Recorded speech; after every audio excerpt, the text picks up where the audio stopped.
안녕하세요. 저는 힘든 시간을 보내면서 혼자 견디기 버거워서 따뜻한 위로와 응원이 너무 절실해서 이렇게 용기를 냈습니다. 다들 슬프고 힘든 일을 겪으면서 보내시는 분들도 많으시겠지만 저 또한 약한 사람이라 주변의 관심과 응원이 필요합니다. 따뜻한 격려의 마음이라도 부탁하고자 사연을 보내게 됐습니다. 들어주시면서 저에게 용기를 꼭 주셨으면 좋겠습니다. 저는 결혼을 약속한 남자친구가 있었습니다. 남자친구와 저는 같은 미술 전공으로 대학교에서 만나 연애를 시작했어요. 같은 미술을 하면서 서로 의지하며 미래에 대한 같은 꿈을 꾸면서 행복한 날들만 가득했습니다. 남자친구와 저는 동갑내기여서 대학교 친구들은 다 같이 서로 친한 친구였기 때문에 항상 같이 있는 날이 더 많았고 함께 보내는 시간은 점점 더 길어져 저희는 서로가 멀어진다는 걸 상상조차 할 수 없었습니다. 그렇게 저희는 같이 대학교를 무사히 졸업하고 미래의 결혼을 약속하며 졸업 후 동시에 동거를 했습니다. 주변에서는 왜 결혼을 안 하고 동거를 시작하냐는 말들이 있었지만 저희는 미래에 대한 서로의 꿈이 있었기 때문에 사회생활도 해야 하고 아직은 결혼하기 이르다 생각이 들었기 때문입니다. 어차피 결혼은 약속했고 저희가 더 성장하고 준비가 되었을 때 그때 결혼을 하기로 했습니다. 서로 굳은 믿음이 있었고 어차피 같은 한 집에서 동거를 하기에 저희는 서로 만족했습니다. 같은 미술 전공으로 졸업은 했지만 저희가 하는 일은 서로 각자 다른 길로 가고 있었습니다. 남자친구는 화가로 가는 길을 택했고 저는 미술학원에 들어가 아이들을 가르치는 일을 시작하게 됐습니다. 하는 일은 다르지만 서로에게 부족한 점은 함께 채워주며 힘이 됐고 든든한 버팀목이 되었습니다. 그렇게 지냈던 날들이 벌써 6년이란 시간이 훌쩍 지나갔고 저희는 둘 다 30살이 넘어버렸습니다. 다행히 그동안 함께 살면서 서로 투닥거리는 거 웃고 큰 다툼 없이 잘 지냈습니다. 30이 넘자 주변에서는 또 이제는 결혼해야 하지 않겠냐는 말들이 나오기 시작했어요. 저그 사실 이제는 슬슬 운을 생각해야 한다고 느끼고 있었거든요. 저는 아이도 낳아야 하고 더 나이 먹기 전에 이젠 결혼식을 올려도 된다고 생각했어요. 그래서 퇴근 후 남자친구와 저녁을 먹으며 얘기를 꺼내봤습니다. 자기 우리 벌써 같이 산 지도 6년이나 지났다? 시간 엄청 빠르지. 그런데 남자친구는 그러네 벌써 그렇게 됐네. 시간 정말 빠르네 하더군요. 그래서 직접적으로 얘기를 꺼내야겠다 싶었죠. 우리 나이도 벌써 30도 넘었고 슬슬 결혼 준비도 해야 하지 않을까? 남자친구는 제 말을 듣고 시큰둥한 표정을 지으며 일단 밥이나 먹자고 말을 돌리는 듯한 느낌이었습니다. 오늘 그림이 잘 그려지지 않아 예민한 상태인 건지 컨디션이 별로 좋아 보이지 않았습니다. 사실 결혼 얘기를 꺼내면 서로 이것저것 대화가 나올 줄 알았는데 저녁을 먹고 나서도 더 이상 대화가 이어지지 않았습니다. 괜히 저만 들떴나 싶어서 기분만 가라앉았습니다. 그래도 남자친구의 컨디션이 좋은 날에 다시 천천히 얘기하면 되니까 크게 조급해하지 않았어요. 그날 이후 이상하게 남자친구는 평소와 달랐습니다. 밖에서 따로 친구들을 만나는 날은 늘어가고 원래는 저도 같이 만나는 친구들이었기 때문에 항상 같이 나가서 만났는데 요즘은 저랑 같이 안 가고 혼자서만 그 친구들을 만나고 들어오더라고요. 날이 갈수록 점점 남자친구의 행동들이 하나하나가 이상해지고 있었습니다. 저만 보면 항상 미소를 보내던 사람이 저랑 눈만 마주치면 인상을 찡그리고 제 눈을 피하듯이 고개를 싹 돌린다던가 말이죠. 그리고 술이 잔뜩 취해 집에 오는 날이 늘어나길래 무슨 일이 있는지 물어봐도 아무 일도 없다고만 하는데 저는 그런 남자친구가 너무 답답했어요. 남자친구는 그림이 잘 안 그려질 때는 많이 예민해지긴 했지만 이렇게까지 행동의 변화가 없었습니다. 그림 문제는 아닌 듯했고 말하기 힘든 일이 있는 것 같았죠. 선뜻 제가 먼저 물어볼 수 없어서 말을 해줄 때까지 기다려보기로 했습니다. 그런데 점점 늦은 시간에 집에 오고 너무 늦게까지 안 들어올 때는 연락을 하면 제 연락을 받지도 않았어요. 남자친구가 밖에 있는 시간이 늘어났고 밖에 있을 때는 연락도 거의 안 되니 답답할 따름이었죠. 저는 점점 남자친구 행동들을 곰곰이 생각해보면서 그제서야 조금씩 이상하다고 생각이 들고 느낌이 왔습니다. 아무래도 여자가 생긴 것 같았습니다. 왜냐하면 저랑 같이 살면서 단 한 번도 핸드폰을 잠가 놓지 않았는데 행동이 이상해지기 시작하면서 핸드폰에 비밀번호를 설정해 둔 것입니다. 정말 의심하고 싶지 않아서 참아왔는데 더 이상은 안 되겠다 싶었죠. 오늘은 꼭 남자친구랑 제대로 얘기를 해봐야 할 것 같아 저녁 늦도록 기다렸습니다. 역시나 오늘도 자정이 넘어서 들어오더군요.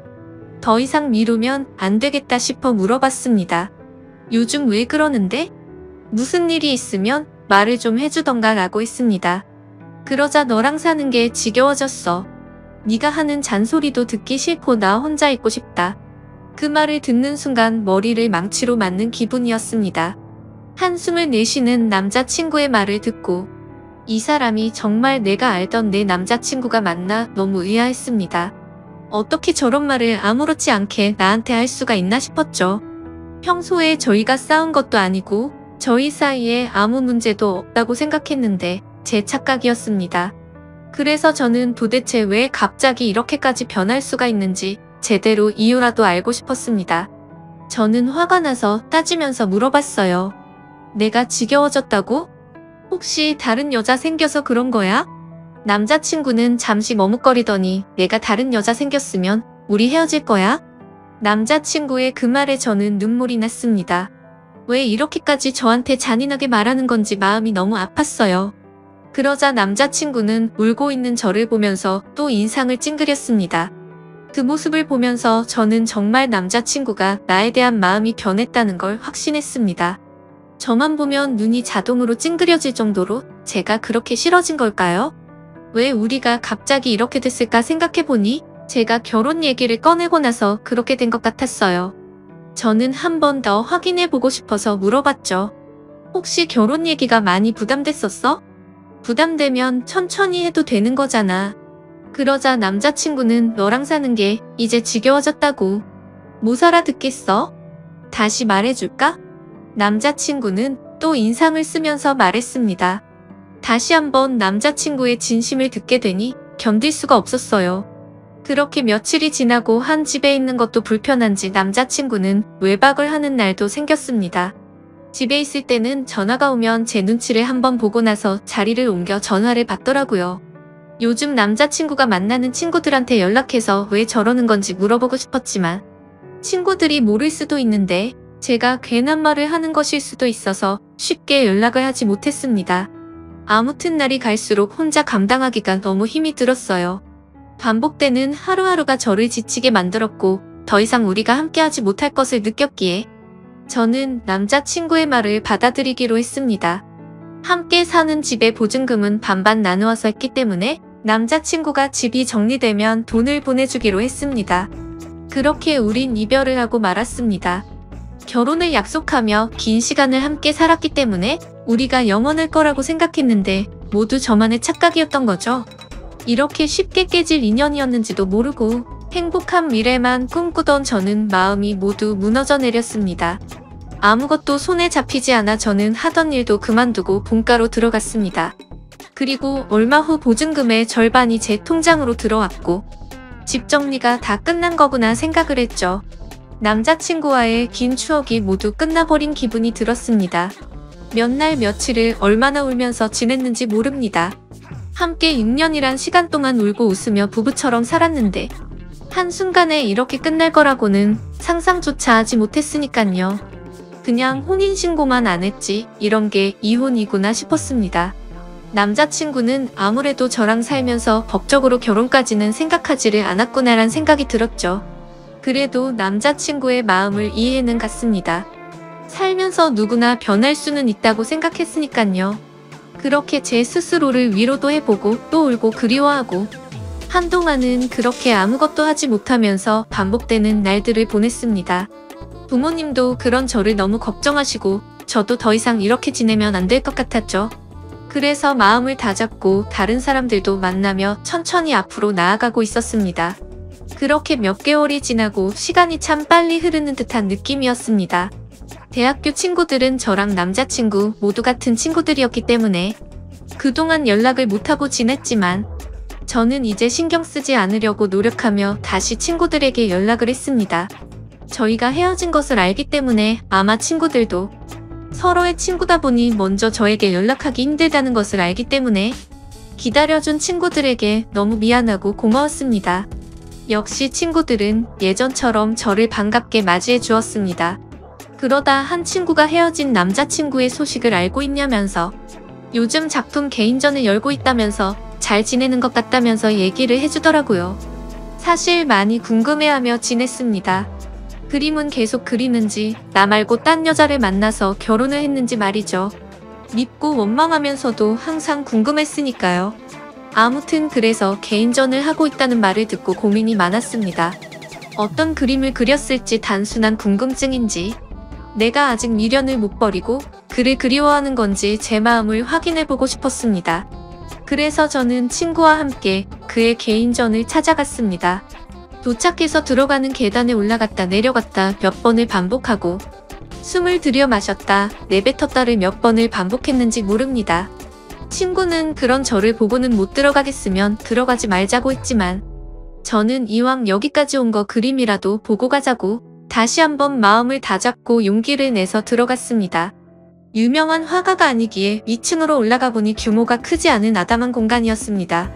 저는 첫 번째 그림부터 순서대로 그림을 보기 시작했습니다. 첫 번째 그림을 보면서 저는 마음속에 무언가 설레는 듯한 느낌과 따뜻한 느낌을 받았습니다.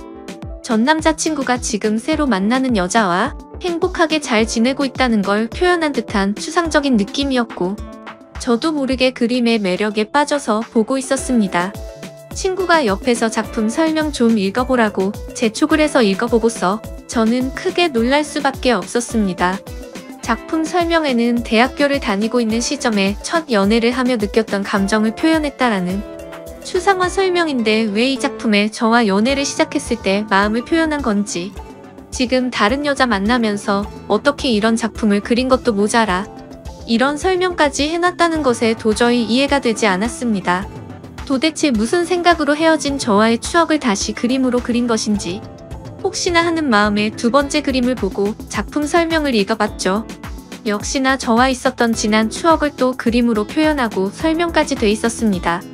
점점 전 남자친구가 무슨 생각으로 이랬을까 궁금해졌습니다. 개인전인데 왜 굳이 헤어진 나와의 추억을 전시를 해놓았을까? 그림을 보면 볼수록 더 마음이 복잡해졌죠. 그리고 또 다음 그림들을 보는데 뭔가 마음이 무거운 듯한 느낌의 그림이었습니다. 왜 그림을 이렇게 표현했을까 설명을 읽고 보니 저와 헤어지고 본인의 마음이 적혀 있더라고요. 저는 더욱 그를 이해할 수가 없었습니다. 왜냐하면 분명히 본인이 헤어지자고 요구를 했고 제가 질린다면서 저랑은 더 이상 같이 살기 싫다고 저를 억지로 밀어낸 것도 그였기 때문에 정말 모순이라고밖에 느낄 수 없었습니다. 대체 그는 무슨 생각인 걸까? 왜 이런 그림을 그리고 왜 나와의 일을 표현했고 설명까지 내가 그림들을 봐주기를 원했던 건지 이걸 보고 나보고 대체 무슨 생각을 하라는 건지 머릿속이 점점 복잡해져만 갔습니다. 계속 작품들을 보면서 마음이 아팠고 그러다 마지막 그림을 보는데 뭔가 잘못된 느낌이었습니다. 왜냐하면 그림이 아닌 새하얀 백지였기 때문입니다. 실수가 있었던 건지 아니면 의도적으로 백지를 걸어둔 건지 저는 설명을 읽어보고서 알 수 있었습니다. 말없이 눈물이 흐르다가 어느새 저는 점점 소리를 내서 울 수밖에 없었습니다. 설명을 읽어보니 그는 점점 시간이 흐르면서 시력을 잃어갔고 실명이 된 것이었습니다. 그는 실명이 되기 전에 저의 추억을 그림으로 남기기 위해서 시력을 잃어가면서도 밤새도록 그림을 그렸던 것이었죠. 저는 한없이 울면서 그를 당장 만나고 싶었습니다. 그래서 무작정 그에게 전화를 걸어봤지만 없는 번호라는 음성이 흘러나왔죠. 저는 지금 만나지 못하면 영영 그를 못 볼 것 같은 기분에 친구에게 그를 찾아달라고 지금 만나지 않으면 정말 미쳐버릴 것만 같다고 붙잡고 마구 울었습니다. 대학교 때부터 다 같은 친구였기 때문에 옆에 있는 친구는 연락이 되는 모든 친구들에게 그의 전화번호를 물어봤습니다. 그중 그와 연락이 되는 친구는 단 한 명이었습니다. 그래서 그 친구는 우리가 개인전에 와 있다는 얘기를 듣고서 잠시 머뭇거리다 번호를 어렵게 불러주기 시작했습니다.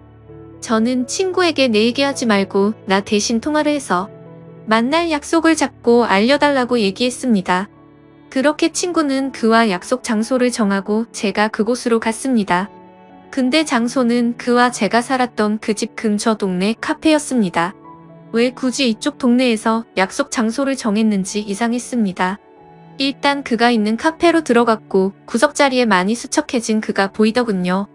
천천히 걸어가서 그가 있는 구석자리 앞으로 갔지만 그는 정말 저를 보지 못했고 저는 일부러 조금 더 기척을 내기 위해서 의자 소리가 나게끔 들어서 앉았습니다. 그러자 그는 제가 아닌 약속을 잡은 제 친구인 줄 알고 인사를 건네기 시작했어요.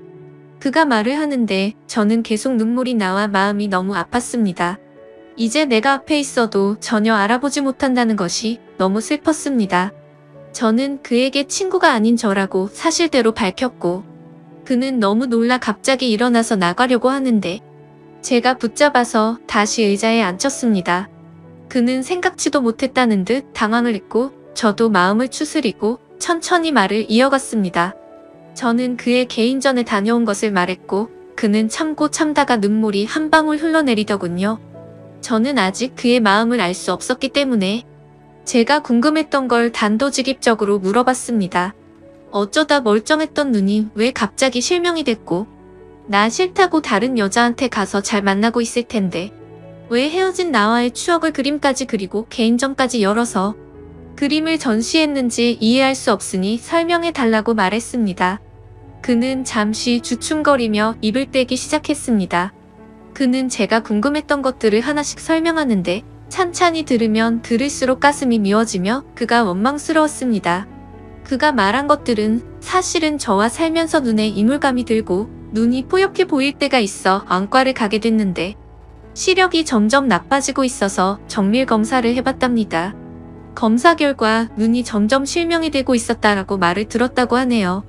수술조차 할 수 없을 정도로 진행이 빠르게 되고 있던 시점에 제가 결혼 얘기를 꺼내었고 그때부터 그는 자기는 곧 실명이 될 텐데 저랑 결혼까지 하면 제가 그의 옆에서 얼마나 고생을 할지 뻔히 보여서 결혼 얘기에 그렇게 반응을 한 것이라고 말해주더군요. 그리고 저를 볼 때마다 눈을 찡그렸던 건 제가 싫어서 그런 게 아니었고 앞이 잘 보이지 않아 저를 조금이라도 더 자세히 보려고 눈을 찡그리면서까지 제 얼굴을 봤던 것이었죠. 그리고 그는 저 말고는 다른 여자는 생각도 해본 적이 없기 때문에 당연히 다른 여자를 만난 적은 없었다고 하네요. 제 남은 인생을 불행하게 만들지 않겠다는 그의 생각으로 인해 거짓말로 제가 질렸다고 했고 싫어졌다면서 다른 여자가 생긴 듯한 뉘앙스를 풍기면서 제가